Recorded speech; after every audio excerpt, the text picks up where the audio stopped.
The story of my father's love was a fortress. It was tall and strong, and from the outside, it looked like it could protect us from anything. But I learned on the day my mother died that a fortress can also be a prison. When I reached for him in our shared grief, he didn't pull me inside the walls for comfort. Instead, he stood on the ramparts and screamed at me, his words like stones cast down, leaving bruises on my soul that would last for 50 years. He was grieving the woman he loved, but he punished the daughter who was her living image.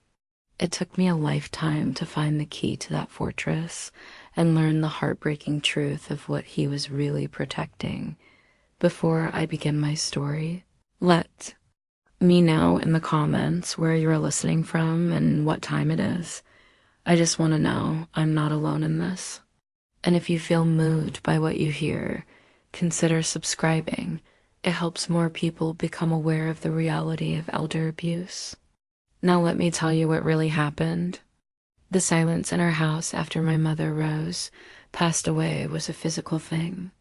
It was heavier than furniture and colder than the winter air outside. Mama had been the sound of our home, the hum of her voice as she gardened, the soft clinking of her teacup in the morning, the gentle rhythm of her breathing from the bed where she had spent her final months. I was 20 years old, and her sound had been the background music to my entire life. Now there was only a crushing, empty quiet. She died on a Tuesday, just as the sun was setting. I had been holding her hand, my thumb stroking her thin, papery skin. My father, Arthur, stood at the window, his back to us, a statue carved from grief. He didn't turn around when her last breath faded into the stillness. He just stood there, watching the world turn orange and purple, as if she hadn't just left it dot in the days that followed. I moved through our home like a ghost. I packed away her medicines, folded the shawls she loved, and tried to find comfort in the scent of lavender and old books that lingered in her room. My father remained a storm cloud on the edge of my world. He was silent, but his silence was loud. It was filled with a tension that made the air crackle. He moved from room to room, his jaw tight, his eyes seeing something far beyond the walls of our home. The day of the funeral was cold and gray, a perfect reflection of our hearts. After the service, friends and family filled our small house, their hushed whispers and sad smiles doing little to fill the emptiness she had left.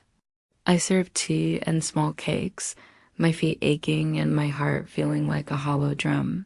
Eventually, everyone left, and it was just the two of us again. The fortress of my father's grief was sealed shut. The quiet returned, heavier than before now, layered with the scent of wilting funeral lilac. I saw him standing in the living room, staring at Mama's empty armchair. His shoulders, usually so broad and strong, were slumped. For the first time, I saw not just a father, but a man who had lost his other half. A wave of love and pity washed over me. He was hurting, and I was his daughter. We were all each other had left. "Papa?" I said softly, walking towards him. My voice sounded small in the big, quiet room. He didn't turn. "Papa," I tried again, little louder. "We'll be okay. We have each other." I reached out and placed a hand on his arm. The muscle beneath his coat was hard as rock. I thought a simple touch, a word of comfort, would be a bridge between our two islands of pain. I was wrong. He flinched as if my hand were a hot iron. He spun around, and his face was something I had never seen before. It was a mask of pure fury. His eyes wild with a pain so raw it looked like hatred. His face was red, and the veins on his neck stood out. "Don't you touch me," he hissed, his voice a low growl. I recoiled, my hand falling to my side. "Papa, you," he roared, and the sound shattered the silence, breaking it into 1,000 sharp pieces. "You stand there, looking just like her, sounding just like her. What do you know about it? What do you know about anything?" Tears sprang to my eyes. "I don't understand," You don't understand?" He screamed, his voice cracking. He took a step towards me, and I took one back, my heart pounding against my ribs. "You were always her favorite. She gave you everything. She spent every last bit of herself on you." His words were daggers. "That's not true," I whispered, the tears now streaming down my face. "She loved us both." "You have her smile, her eyes, her gentle way," he spat, his finger jabbing the air between us. "And you walk around with it like a prize while she is in the cold ground. Get away from me. I can't even look at you." The force of his rage pushed me back. It was a physical blow. He wasn't just a grieving man. He was a stranger, a monster, born from sorrow. The father I knew, the one who had taught me to ride a bike and read me bedtime stories, was gone. In his place was this raging, broken man who looked at me as if I were the cause of all his pain. I fled. I ran to my room and locked the door, sinking to the floor as sobs tore through me. I didn't just lose my mother that week. In that moment, I lost my father too. I didn't know it then, but his screams were the closing of a door between us, a door that would remain locked for nearly 50 years. The weeks after the funeral bled into months of a cold, silent war. The sound of my father's rage still echoed in my ears, but he never raised his voice to me again. Instead, he replaced the anger with a chilling indifference that was somehow worse. We lived in the same house, but we were miles apart. We ate at the same table in complete silence, the clink of our forks against the plates, the only conversation between us. I would ask him about his day, and he would respond with a single word, "Fine," his eyes never leaving his plate. He looked through me as if I were made of glass. I was a ghost in my own home, a constant, painful reminder of the woman he had. Lost, I tried, in my youthful naivete, to fix what was broken. I would cook his favorite meals, dishes my mother used to make. He would eat them without comment and leave the table. I would leave a cup of hot coffee on his workshop bench in the mornings, just like Mama did. Hours later, I would find it sitting there, untouched and cold. Every attempt I made to reach him was a step towards a brick wall. The fortress he had built around himself was impenetrable, and his earlier words haunted me. "I can't even look at you." He meant it.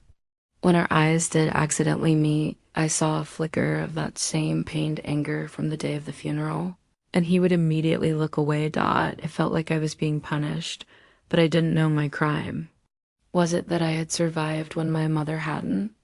Was it that I looked like her? The questions circled in my mind, a relentless torment with no answers. My grief for my mother was tangled up with the fresh, raw pain of my father's rejection. After a year of living like strangers, I knew I couldn't stay. The house was no longer a home. It was a mausoleum of memories, and I was an unwelcome guest. I was 21, and I found a small apartment in a town a few hours away, near a college, where I enrolled in nursing classes. I thought that putting distance between us might help. Perhaps his anger would cool if he didn't have to see my face every day. I told him I was leaving one Sunday evening. He was reading the newspaper, and he didn't lower it. "Papa, I found an apartment in West Haven," I said, my voice trembling slightly. "I'm moving out next month. I start classes in September." He turned a page. For a moment, I thought he hadn't heard me. Then from behind the paper, his voice came out flat and empty. "That's for the best. There is no 'I'll miss you,' no 'be safe,' no 'are you sure?' Just a cold, simple dismissal. It was permission and banishment all in one. My heart, which had hoped for even a flicker of protest, broke a little more. I moved out on a sunny day. In August, I packed my few belongings into my small car. He stayed in his workshop the entire time. When I was ready to leave, I stood by his door, my hand raised to knock. I wanted to say goodbye, to try one last time to ask him why. But I couldn't. The fear of his silence, or worse, his anger, held me back. I got in my car and drove away, watching the house I grew up in shrink in the rearview mirror until it was gone. The years passed. I finished nursing school, got a job, and eventually I met a kind man named David. We married and had 2 wonderful children of our own. I built a new life, a new home filled with the warmth and laughter my own had lost. But the wound from my father never truly healed. It was a scar I carried deep inside. I sent him Christmas cards and birthday cards every year. Sometimes I would get a card back, his name signed in a stiff, unfamiliar hand. I called him on holidays. Our conversations were short and stilted, like speaking to a distant relative you barely know. He never asked about my life, my husband, or his grandchildren. The wall between us remained solid and high. My children grew up knowing they had a grandfather, but he was just a name, a photograph on the mantelpiece of a man they had never met. It was a divided family, and I was the lonely bridge between a past I couldn't understand and a future he refused to be a part of. 50 years is a long time. It's long enough to watch your own children grow up and have children of their own. It's long enough for your hair to turn silver and for the face in the mirror to start looking like your mother's. It's long enough for a deep wound to fade into a dull, persistent ache. I was 70 years old, a widow myself now, my dear David having passed 5 years prior. I lived in a small, quiet community, the same one I'd moved to with David decades ago. I had my children, my grandchildren, and a life full of love. But in the quiet moments, in the lonely hours of the evening, the memory of my father's scream would return. The question of why had never been answered. He was still alive, living in the old house, a hermit in his fortress of solitude. We hadn't seen each other in person in over 30 years. One Saturday morning, I was at our local farmer's market picking out fresh tomatoes. The sun was warm, and the air was filled with the cheerful sounds of chatter and laughter. As I reached for a particularly ripe tomato, a voice called my name. Eleanor? Eleanor May? I turned. Standing there was a woman with kind, wrinkled eyes and a familiar smile. Her hair was as white as my own. It took me a moment, but then my heart skipped a beat. Martha? I breathed out it was Martha, my mother's dearest friend. I hadn't seen her since the funeral all those years ago. She had moved away shortly after, and we had lost touch. We embraced right there in the middle of the market, 2 old women clinging to a piece of a shared past. I can't believe it's you, she said, her eyes shining with tears. I moved back last year to be closer to my daughter. Oh, Eleanor, look at you. You look so much like her. Unlike when my father had said those words, when they came from Martha, they were a balm to my soul. We spent the next hour catching up, sitting on a bench with paper cups of coffee, talking about our lives, our children, and the husbands we had loved and lost. Eventually, the conversation turned, as I knew it must, to the past. And your father, Arthur? She asked gently. How is he? I looked down at my hands. He's still with us. He lives in the old house, but we don't speak. Not really. We haven't for a very long time. Martha let out a soft sigh, a sound full of a sorrow that seemed older and deeper than my own. She placed her warm, dry hand over mine. Oh, my dear, I am so sorry to hear that. That stubborn, foolish man. It was after Mama died, I found myself saying, the words tumbling out as if the dam inside me had finally broken. He ... He changed. He blamed me, Martha. He screamed at me and pushed me away. I never understood why. Martha's grip tightened on my hand. She looked at me with an expression of profound pity. Eleanor, she said, her voice low, it wasn't about you. It was never about you. It was always about him and about Rose. What do you mean? I asked, my heart beginning to beat faster. She shook her head slowly. Your mother she was a wonderful woman, the best friend a person could ask for. She was also a master at protecting the people she loved. She protected you right up until the very end. Protected me from what? Martha looked away towards the bustling market, but her gaze was distant, lost in memory. Some things are not my story to tell, she said softly. Then she looked back at me, her eyes clear and decisive. But you are 70 years old. You deserve to know the truth. You deserve peace. She squeezed my hand one last time. Come and have tea with me this week, Eleanor. There's something I think you need to see. A few days later, I found myself walking up the path to Martha's small, tidy bungalow. It was filled with flowers, much like my mother's garden used to be. My hands were clammy, and my stomach was a knot of anxiety and anticipation.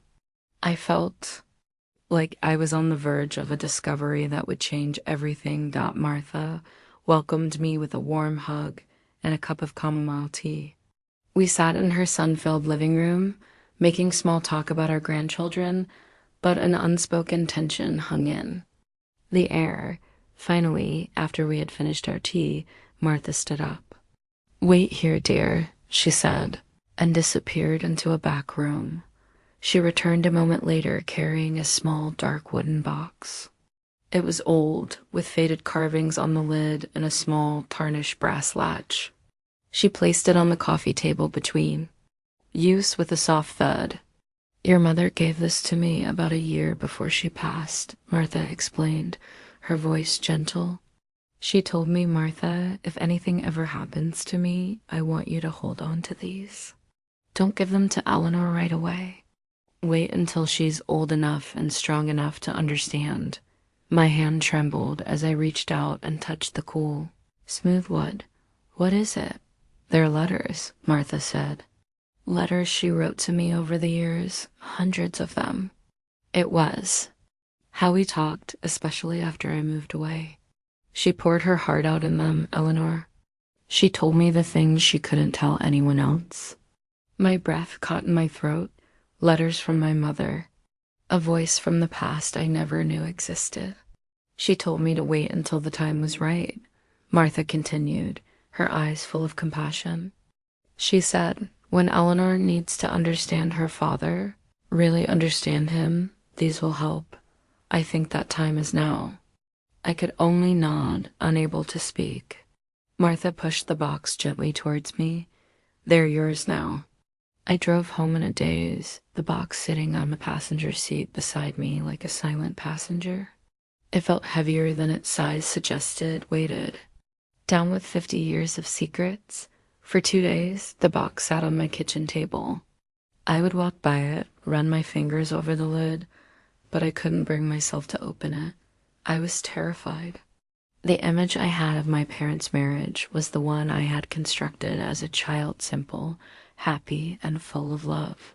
I was afraid of what my mother's words might do to that memory. What if the truth was worse than the mystery? What if it made me hate my father even more? On the third night, I couldn't sleep. The silence of my own home felt just like the silence in his had all those years ago. It was full of unspoken things. I got out of bed, went to the kitchen, and sat down at the table. The box in front of me, my mother's face, flashed in my memory, her gentle smile, the warmth in her eyes. Martha's words echoed in my mind. You deserve peace. With a deep breath that felt like a prayer, I reached forward and lifted the tarnished brass latch. The lid creaked open. Inside, nestled in faded tissue paper, were stacks of letters, tied in neat bundles with faded silk ribbons. The papers were yellowed with age, covered in my mother's elegant, looping handwriting. The scent of old paper and faint perfume rose from the box, and it was like she was in the room with me. I picked up the first bundle. My hands were shaking. This was it. The story behind the silence. The reason for the scream. I untied the ribbon and began to read. The first few letters were from when I was just a little girl. They were full of happy news, my first steps, my funny little sayings, the joys of motherhood. They were the letters of the woman I remembered. My dearest Martha. One began, little Eleanor picked a dandelion for her father today. She ran to him and put it in his buttonhole. You should have seen his face, Martha. For a moment, all the shadows left his eyes. He picked her up and held her so tight. In those moments, I see the man I fell in love with. But as I read on, through the years, a different story began to unfold between the lines. The happy anecdotes became less frequent, replaced by a quiet, persistent thread of worry. October 1968, Arthur lost his temper again today. It was just a small thing, a bill that was higher than he expected. He didn't yell at me or Eleanor, thank heavens. He never does, but he punched the wall in his workshop. I heard the wood splinter. Eleanor was playing in the yard and didn't. Notice, I'm so grateful for that. He's a good man, Martha, but he carries a rage inside him that I don't know how to soothe. He is ashamed of it, I know. The anger is always followed by such a deep, quiet sadness. My hands grew cold as I read. I remembered my father's quiet moods, his long hours spent alone in his workshop. I had always thought he was just a private, serious man. I never imagined it was a cage for a rage he was trying to contain. My mother had stood guard at the door of that cage, protecting me from the beast inside. I read about his jealousy, his deep insecurity. He felt he wasn't smart enough or successful enough. He saw other men who provided more for their families, and it ate at him like a sickness. My mother's letters were filled with her attempts to build him up, to reassure him of her love. May 1974. Eleanor won the school's spelling bee today. I was so proud, I thought my heart would burst. When I told Arthur, he smiled, but it didn't reach his eyes. Later, I heard him in the living room muttering to himself. He said, she gets her brains from you, Rose. She's going to be something special. She'd go off to college and see her old man for what he really is. It broke my heart to hear him talk that way. He doesn't see that all his daughter sees is a hero. I had to put the letter down. I remembered that day. I had run to my father with my blue ribbon, and he had patted me on the head and said, "Good job, Ellie." I had been disappointed by his lukewarm response. I never knew it came from a place of fear, not a lack of pride. The final stack of letters was from the year my mother was sick. Her handwriting was shakier, but her words were clearer and more poignant than ever. January 1975. The doctor says I don't have much time. My biggest fear, Martha, isn't leaving this world. It's leaving Eleanor with Arthur, not because he would ever harm her. He would die for her. I fear his grief. It will be a terrible, powerful thing, and he will not know what to do with it. He will build a wall around himself, and I am so afraid he will lock Eleanor out. Tears streamed down my face, dripping onto the fragile paper. She had seen it all coming. She knew him so well, Dot, and then I read the last letter she ever wrote, dated just a week before she died. Dearest Martha, my fight is almost over. Eleanor has been my angel. She tends to me with such gentleness. She has my smile, doesn't she? And my hands. Arthur can hardly look at her these days. When he sees her, he sees me healthy and whole, the woman he feels he has failed. His love for me is so tangled up with his guilt that he cannot separate them. When I am gone, that guilt will have nowhere to go. It will likely turn to anger, and I am afraid he will aim it at the person who reminds him most of me. Please watch over my little girl. Tell her when she is old enough that her father's anger is just his broken heart in disguise. Tell her he loved me so much that the thought of failing me shattered him. And tell her that he loves her, even if he can never, ever say it. I folded the letter, my body trembling with the force of 50 years of misunderstanding. I wasn't the target of his anger. I was the mirror reflecting his deepest shame. The scream that had haunted me my entire life wasn't an act of rejection. It was a desperate, agonizing cry of a man who had lost his anchor and was furious at himself for not being a better sailor. My own anger. The resentment I had held onto for so long dissolved. In its place was a vast, aching ocean of pity for the lonely, broken man in the fortress on the hill. For my father. For the first time in 50 years, I knew what I had to do. The letters had not given me a weapon to use against my father. They had given me a mount to find him. My daughter helped me find his address online. He was no longer in our old family home. He had sold it years ago. He lived in a small, state-run apartment for seniors about a 2-hour drive away. A wave of sadness washed over me. The fortress he had built had shrunk, but he was still living inside it, more alone than ever. Following morning, I got in my car. I didn't call ahead. What would I have said? "Hello, Papa, it's your daughter. I'm coming to see you for the first time in 3 decades to discuss the secret agony of your soul." No, this was a journey I had to make unannounced. On the seat beside me was my purse, and inside it I had placed the last letter my mother ever wrote. It felt warm to the touch, a source of strength. The 2-hour drive felt like a journey across a lifetime. With every mile that passed, I saw my life spooling out in reverse. My own children, my husband David, my lonely apartment as a young woman, and finally, the face of my father contorted in rage. But now I saw it differently. I saw the fear behind the fury, the love behind the guilt. When I arrived at the address, I saw a plain brick building that looked tired and gray. It was a place for people who were forgotten. My heart ached. This was what his pride and his pain had bought him. A small room in a place with no memories. I found his apartment. Number 3B. I stood before the door for a long time, just as I had stood before his workshop door all those years ago. But this time, I wasn't a frightened girl. I was a woman who had come armed with the truth. I raised my hand and knocked, the sound loud and clear in the quiet hallway. There was a shuffling sound from inside, slow and labored. The lock turned with a click, and the door opened a few inches. A man with thin, white hair and clouded eyes peered out at me. He was stooped and frail, leaning heavily on a walker.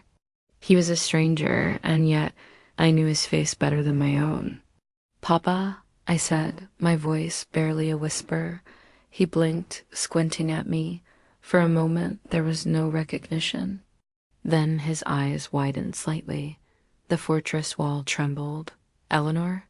He breathed, his voice a dry, rusty hinge. He didn't move, just stood there, clutching his walker, his knuckles white. He looked lost, confused, and very, very old. The fearsome giant who had screamed at me was gone. In his place was a fragile old man at the end of his life. "May I come in?" I asked gently. He hesitated for a moment, then gave a slow, shaky nod, and opened the door wider. I stepped across the threshold, and the door to the past finally swung open. The apartment was small and sparse. It was clean, but had the impersonal feel of a place where someone is waiting out the end of their days. There were no photographs on the walls, no personal trinkets, except for one. On a small table by a worn armchair sat a single, small, silver-framed picture. It was a photo of my mother, young and smiling, taken long before I was born. He had been living here with her ghost all along. He shuffled over to the armchair and lowered himself into it with a groan. I sat on the small, stiff sofa opposite him. The silence between us was different now. It wasn't angry or cold. It was heavy with everything that had never been said. "What are you doing here?" he asked, his voice still raspy. He wouldn't look at me, focusing instead on his gnarled hands, which were clasped on top of his walker. "I came to see you, Papa," I said softly. He shook his head. "There's nothing to see." This was it, the moment of truth. I reached into my purse and took out the folded letter. My hands were steady. Mama wrote letters, I said, to her friend Martha. She kept them for me. I've been reading them. At the mention of her name, his head shot up. His eyes, cloudy with age, were suddenly sharp, and in them I saw a flicker of the old fear.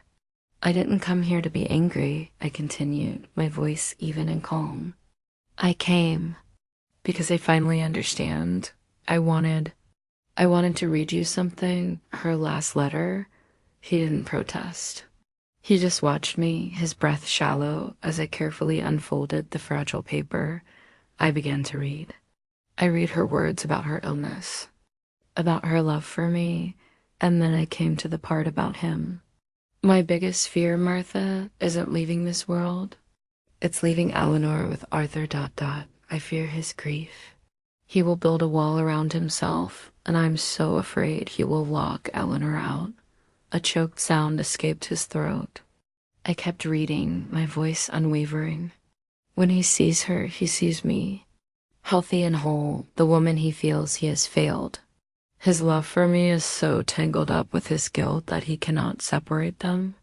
Please watch over my little girl. Tell her when she is old enough that her father's anger is just his broken heart in disguise. I paused, and in the silence I heard a sound I had never heard from my father. A sob. It was a raw, ragged sound, torn from a place deep inside. I finished the letter. Tell her he loved me so much that the thought of failing me shattered him. And tell her that he loves her, even if he can never, ever say it. I folded the paper and looked at my father. His face was buried in his trembling hands, and his thin shoulders shook with silent, wrenching sobs. The fortress had crumbled. The walls had come down. After 50 years, the storm of his grief finally broke. I moved from the sofa and knelt on the floor in front of his chair. I gently took one of his hands. It was cold and bony, but it didn't pull away. I'm sorry, Ellie. He wept, the words muffled by his hands. I'm so sorry. She was everything, and I was nothing. I failed her. Every time I looked at you, I saw her, and I saw how much I had failed her. The anger ... it was at myself. I was so angry at myself. I know, Papa, I whispered, tears now streaming down my own face. I know now. He lowered his hands, and his face was awash with a lifetime of tears. I loved you, he said, his voice cracking.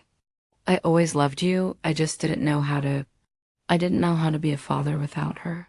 We stayed like that for a long time, an old man and an old woman, holding hands amidst the wreckage of the past.